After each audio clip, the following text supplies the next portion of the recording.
right, so let's get into strumming patterns. Before we can really talk about strumming patterns, though, we need to talk about something called a, a time signature, okay? Now, most of the world's songs will occur in something called 4/4 time. And let's not make this any more complicated than it has to be. 4/4 just means that there are 4 beats per measure or per bar. Measure and bar is a term used synonymously. It's just a division in music that you'll find in a song. In 4/4 is just 1, 2, 3, 4. 1, 2, 3, 4. Over and over again in a nice steady beat. Okay. Sometimes we'll interject an and in between the 1 and the 2 and the 3 and the 4. So it would go 1 and 2 and 3 and 4 and 1 and 2 and 3 and 4. And it would sound like this. 1, 4, 1 and 2 and 3 and 4.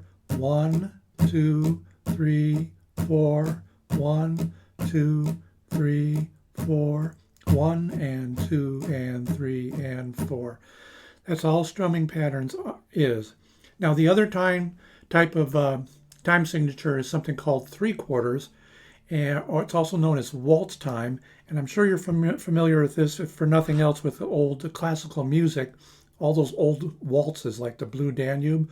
1, 2, 3, 1, 2, 3, 1, 2, 1, 2, 3, 1, 2, 3, 1, 2, 3, 1, 2, 3. Okay, that's the only difference. All right, now I don't want to get bogged down too much into this because it can cause confusion, but you'll see strumming patterns depicted various ways. And I'll put some of them up here along the screen here. We're going to primarily talk about the 4/4 time signature here. But you'll see them with, sometimes you'll see them with brackets and little up symbols, or you'll see them with up arrows and down arrows, or you'll see them with capital letters, capital D for a down strum, or a capital U for an up strum. Sometimes they'll be in different colors.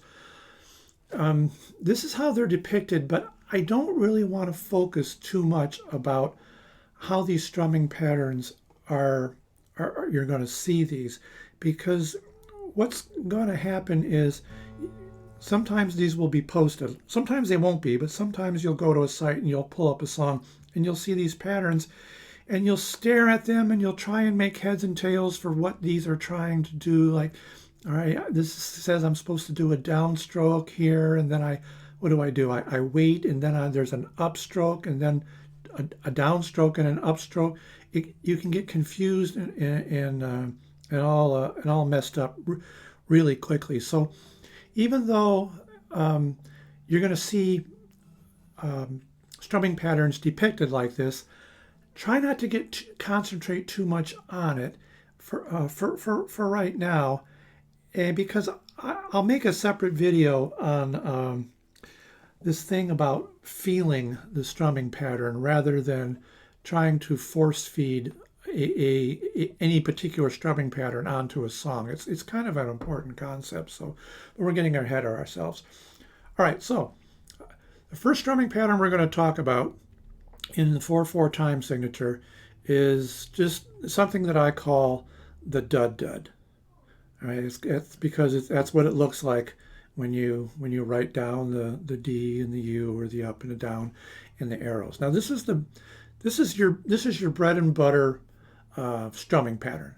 This is the meat and the potatoes. This is the one, if you learn no other strumming pattern, this is the one I want you to really learn and keep in your pocket and practice it so it becomes second nature to you. All right. Reasons for that are, number one, it's probably the easiest of all strumming patterns to play. And number two, it's played with lots and lots and lots of songs. And this first strumming pattern combined with the next one I'm going to show you, those two together they're played in, I won't say just about every song, but they're played in quite a few. All right, so let's get into this DUD DUD pattern. All right, now when we've been practicing our chord changes with the G and the D and the C and the A, etc., we're actually using a strumming pattern. Remember, we were just doing this. Well, this is actually a strumming pattern. Now this is all downstrokes. 1, 2, 3, 4. But if we add in the upstrokes, we come up with a pattern that's just kind of like the universal strumming pattern. Okay, it's just down, up, down, up, down, up, down, up. That's all it is, till the cows come home. Down, up, down, up, down, up, down, up. All right, that in essence is all a strumming pattern is, and all we're going to do to that basic up, down, is we're going to pull out a down strum, or we're going to pull out an up strum here and there to that basic 1, 2, 3, 4, 1, 2, 3, 4. And that's all we're going to do. All right, so this first one, this DUD DUD pattern, all we're going to do is we're going to remove the second and the third upstrokes. All right, again, don't worry about that too much. Worry about how it sounds. And here it is. I'm going to demonstrate you. I'm not even going to play a chord. I'm just going to play the DUD DUD. Ready? It's not rocket science. Here it comes. Ready? Down, up, down, down, up, down, down, up, down, down, up, down. That's it. That's all there is to it. All I'm doing is I'm striking the strings on a down strum. I'm striking the strings on an up strum. I'm striking the strings on a down strum, and then I'm missing the strings. And then I'm repeating the whole thing. Down, up, down, down, up, down, down, up, down, down, up, down, down, up, down. All right, now I want to put the metronome back in play here, and I'm going to set it to that 60 beats a minute, and we're going to do that same pattern. I'm not even going to play a chord.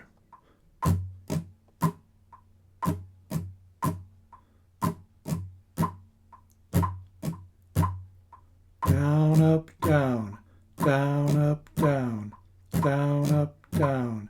Always keeping your strumming hand moving.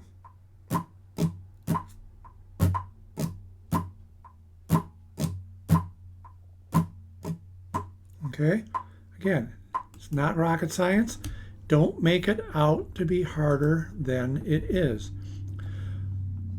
All right, now that same tempo and all of your strumming patterns can be played at a different tempo. I bumped up the metronome to 100 beats per minute, but it's the same pattern, just played quicker.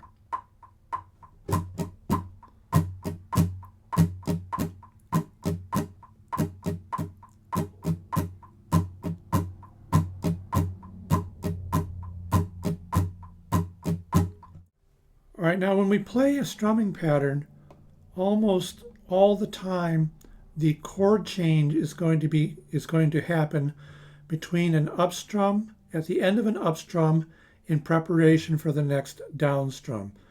So it would go down, up, down, down, up, down, down, up, chord change, down, down, up, down, down, up, chord change. This will make sense to you. We're going to play. We'll play the example there that's in your lesson there. All right. So form up the G, and you'll see how this works. All right. So here we go. Ready? We're going to begin with the G. Down, down, up, down, down, up, down, down, up, down, down, up, D.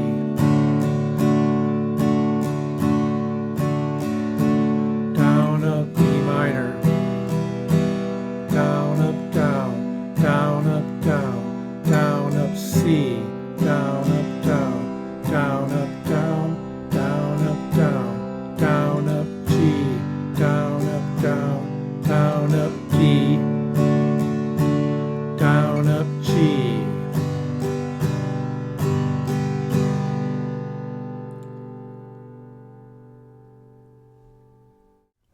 right, let's play that pattern in your book there, along with the metronome, and see if we can keep our hand moving in time with the beat there. Now I'm going to set this fairly low. I'm going to set it on 30, and I have the eighth notes included. If you don't want the eighth notes included, you could set it on 60 and get the same thing. All right, so I'm going to get it going. All right, here we go. Now we're going to start with that G. Here we go.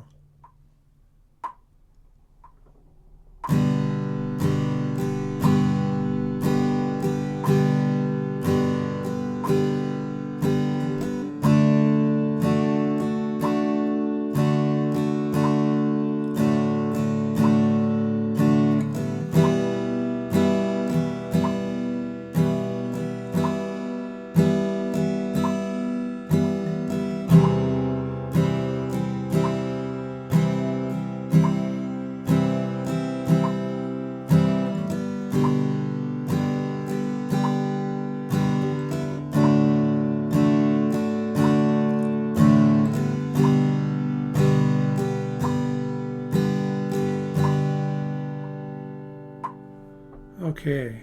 All right, now see if you can see in your book there's a song called "Are You Sure Hank Done It This Way" by Waylon Jennings, and it only has 2 chords, and this is also one that's a good one to practice on. This one requires a capo though, so we haven't talked much about capos, but this is the one that looks like most people have. So we're going to put this capo on the 2nd fret. Now when we put a capo on, it's kind of like where we put our fingers, or we try and put our fingers. We want to try and put our capo so it's fairly close to the fret bar, not on it, but we want to snug it up there, pretty close to it there. Now sometimes this won't be, you won't always be able to do that, because sometimes it'll get in the way when you form certain chords. So you're not always going to be able to do this. Sometimes you're going to have to move it back into the middle. But as a general rule of thumb, put your capo up on your fret, close to your fret bar. Not on it, but just on the backward slope, just like where we put our fingers. It's also a good habit to get to check your tuning too, and adjust your tuning, because a lot of times when you put a capo on, depending on the capo and how much pressure it's exerting on the strings, it'll have a tendency to bend those strings and make them a little sharp. So we've got our capo on the 2nd fret here, and there's a link there. You can follow along to the link if you want to, and play along with the songs. What I'm trying to get at. For demonstration purposes, we're just going to play. We're going to play the A and the D. And that's all we're going to do. Okay. So using the DUD DUD pattern, we're going to go like this. All right. We'll start with the A. D,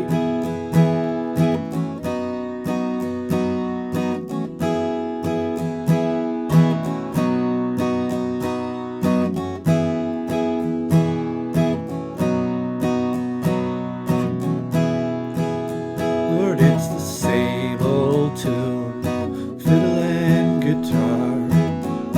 Where will we take it from here? Rhinestone suits and shiny cars. It's been the same way for years. We need a change.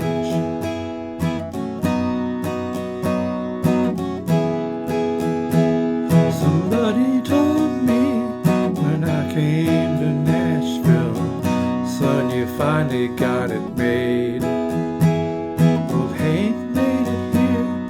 We're all sure that you will, but I don't think Hank done it this way. No, I don't think Hank done it this way. Down, up, down, down, up, down, down, up, down, down, up, down, down, up, down.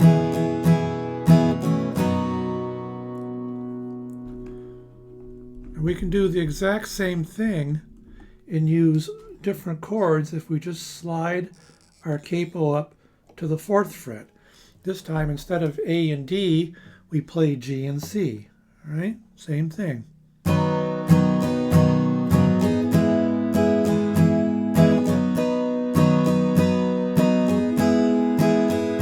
It's the same old tune, fiddle and guitar, where we take it from here. Rhinestone suits, new shiny cars, spin the same way for years. We need a change.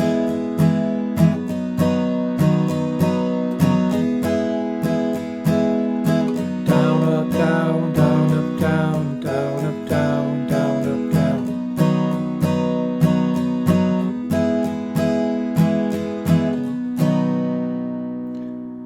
And you can see that's why I don't sing very often. Bad keys, bad voice.